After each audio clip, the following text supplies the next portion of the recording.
Guys, अब मैं एक new class of drug start करने वाली हूँ जो कि है प्रोकाइनेटिक एजेंट्स या बेंजामीन डेरिवेटिव्स। प्रोकाइनेटिक एजेंट्स हम कहते हैं कि ये एक फार्माकोलॉजिकल क्लास है, जबकि बेंजामीन डेरिवेटिव्स एक केमिकल क्लास नेम है। ठीक है, मतलब इसमें केमिकल इंग्रेडिएंट्स के बारे में, ऐसे केमिकल कंपोनेंट्स के बारे में है, जबकि जो प्रोकाइनेटिक एजेंट्स है वो फार्माकोलॉजिकल क्लासेस के, क्योंकि वो एक्शन बताती है कि कैसे हमारी बॉडी में सारा एक्शन हो रहा है। प्रोकाइनेटिक एजेंट्स करते क्या है बेसिकली।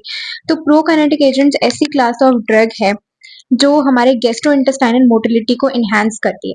मतलब इन केस फॉर एग्जांपल अगर कोई ऐसी डिजीज कंडीशन आ गई है, मतलब डाइजेस्टिव प्रॉब्लम है या कुछ भी ऐसी कंडीशन है जैसे कि नॉजिया या वॉमिटिंग ले लेते हैं, या फिर हम ले लेते हैं कि फॉर एग्जांपल अगर हमारी जो बॉडी है उसका ये सपोज जीआईटी का क्या है, पेरिस्टाल्टिक मूवमेंट है।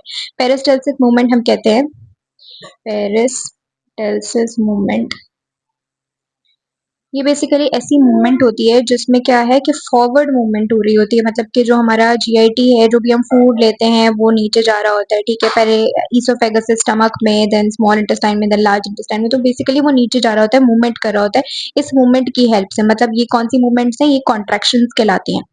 कॉन्ट्रैक्शंस एंड रिलैक्सेशन जो हमारे स्टमक में या हमारे पूरे जीआईटी में हो रही होती है थ्रू आउट, तो जिसकी वजह से फूड नीचे ट्रैवल करता जाता है। तो अब क्या है कि फॉर एग्जाम्पल एक ऐसी कंडीशन आ जाती है कि हमारी बॉडी में जो ये जीआईटी है, ये क्या कर रहा है कि इसका जो मूवमेंट्स हैं, इसकी जो पेरिस्टाल्टिक मूवमेंट्स है, कॉन्ट्रैक्शन रिलैक्सेशन वो बहुत कम हो गई है, रिड्यूस हो गई है।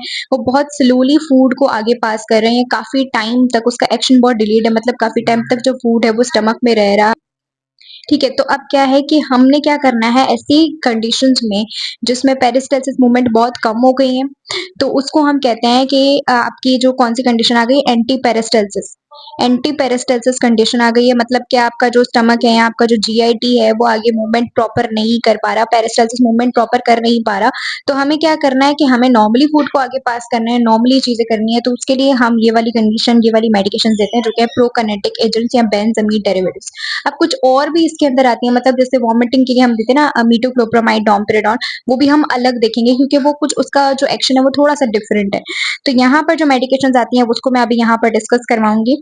तो बस अभी हमने क्या देखा कि अगर हमारी बॉडी में कभी भी कोई ऐसी कंडीशन आ जाती है कि पेरिस्टाल्सिस मूवमेंट रिवर्स हो जाती है, एंटी पेरिस्टाल्सिस मूवमेंट होती है, या फिर प्रॉपर डिलेड एक्शन हो जाता है, फूड आगे पास नहीं हो पाता, काफी टाइम लेता है, कुछ भी ऐसी कंडीशन है, तो उसमें हम इस तरीके की मेडिकेशन का इस्तेमाल करते हैं, प्रोकाइनेटिक एजेंट्स का।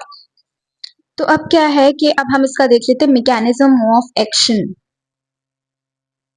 कि बेसिकली ये जो प्रोकाइनेटिक एजेंट्स हैं ये करते कैसे हैं वर्क, इसका मैकेनिज्म ऑफ एक्शन कैसे है, अगर हम इसको बॉडी में ले ले तो ये क्या काम करेंगे। तो सबसे पहले जैसे गट है ना हमारा, गट के अंदर क्या होता है, एसिटाइल कोलिन होता है। एसिटाइल कोलिन क्या करा रहा होता है, ये वाली मूवमेंट्स करा रहा होता है। एसिटाइल कोलिन रिलीज होता है, वो आके क्या कर रहा है, ऐसी मूवमेंट्स जो है वो करवाता है, फॉरवर्ड मूवमेंट करवाता है।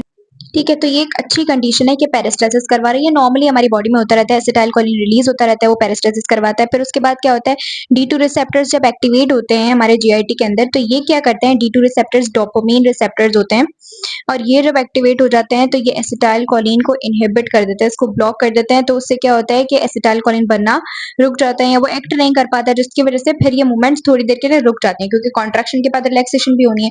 तो इस चीज को रोकने के लिए अगर हम चाहते हैं कि कंटिन्यूसली ये वाली मूवमेंट्स होती रहें और ये एसिटाइल कोलिन ब्लॉक ना हो, तो हम एक ऐसी मेडिकेशन देंगे जो इस डी2 को बेसिकली ब्लॉक कर दे। तो उसके लिए हम जो मेडिकेशन देते हैं वो होती है प्रोकाइनेटिक एजेंट्स।